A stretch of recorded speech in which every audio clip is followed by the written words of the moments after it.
Meet Joe, the king of the workers of the world. Hi, folks.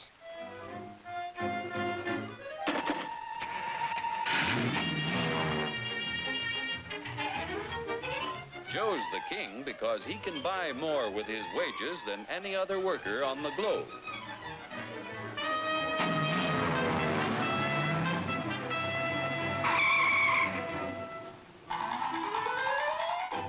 Now, what makes it possible for Joe to earn such a good living? He's no smarter than workers in other countries. Are you kidding? He's no stronger than workers in other lands. Oh, yeah? Well, just watch me.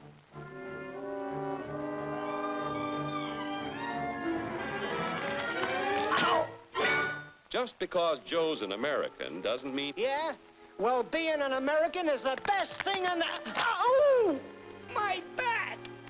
Sure, being an American is great, but how could you be superior to any foreigner when you or your folks might be any one of a dozen different races or religions? So, if you're no Superman, it must be the American way of doing things that makes you the luckiest guy in the world. I don't think I'm so lucky. You don't? Well, let me show you. Hey, what's that gadget? Television? No, it's a time machine. Just pull that lever. You'll see how people worked 100 years ago. Hey, this I like. Oh, that's too far back. Try again. We want to stop at 1850. Who's the character? That's your grandfather, Joe. Oh. He had to work 69 hours a week to earn a living because he had only inexpensive hand tools and his own strength to help him make things. Your grandfather was a powerful man, yet his strength equaled only 1/10 of a horsepower. You have hundreds of horsepower in this costly giant of a machine to multiply your strength and efficiency 1,000 times. This makes it possible for you to earn more than any worker in history.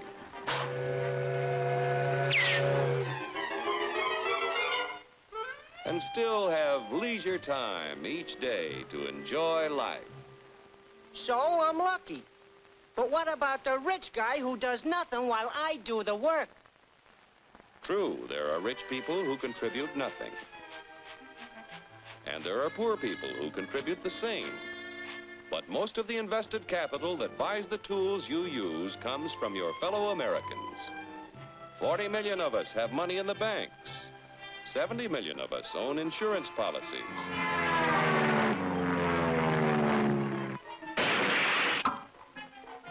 Over 15 million of us invest savings in corporation stocks and bonds, which help to finance industry.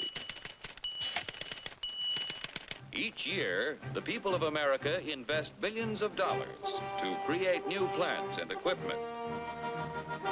This invested capital buys the tools which make a man's labor worth more because he produces more.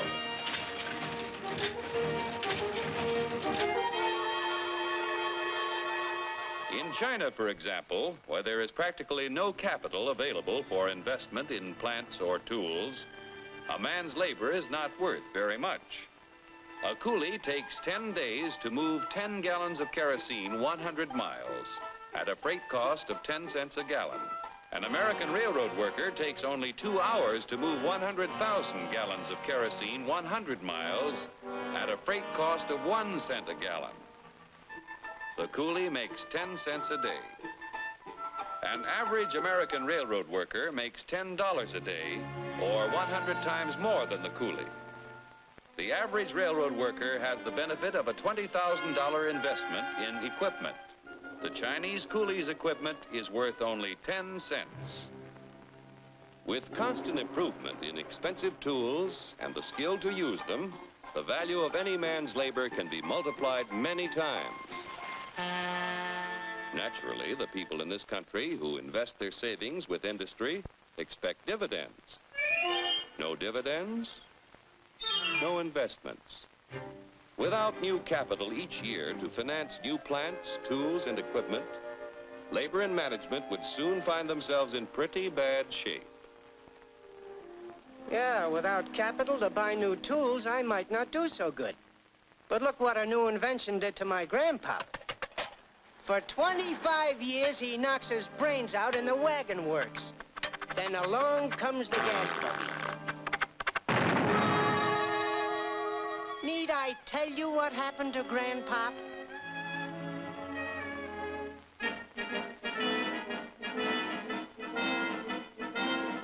The history of our country proves that new inventions create thousands of jobs for everyone they displace.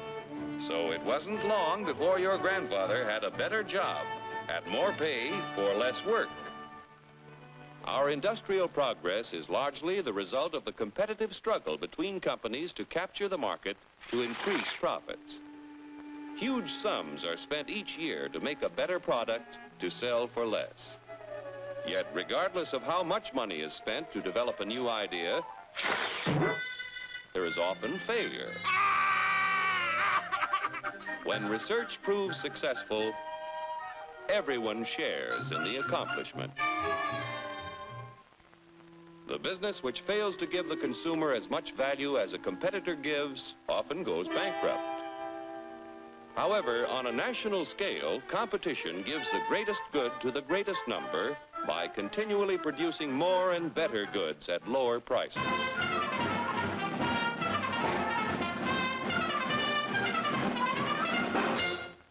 The American way of doing things makes it possible for more people to own their own homes.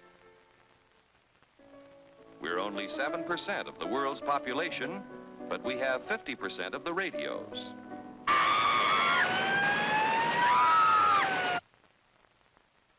We have 54% of the world's telephones.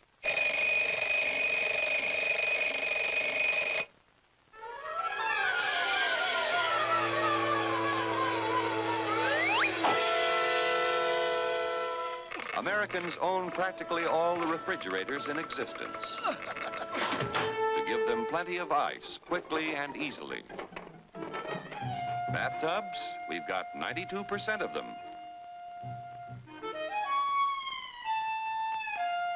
Most of us have the leisure time to enjoy the peace and quiet of the beautiful countryside as we drive about in 72% of the world's automobiles. I told you to turn at the last corner. If you don't eat it, you eat it. I don't like it. I want a candy bar. Under the protection of our freedoms, American labor, management, and capital, the greatest production team in the history of mankind, have made the United States the industrial master of the world. Capital must continue to provide industry with the funds to create new tools and plants. Labor and management must continue to increase the production of better goods at lower prices so that more people will be able to buy the things that make life easier and happier for all of us. Then Joe will continue to be the king of the workers of the world. You said it, brother.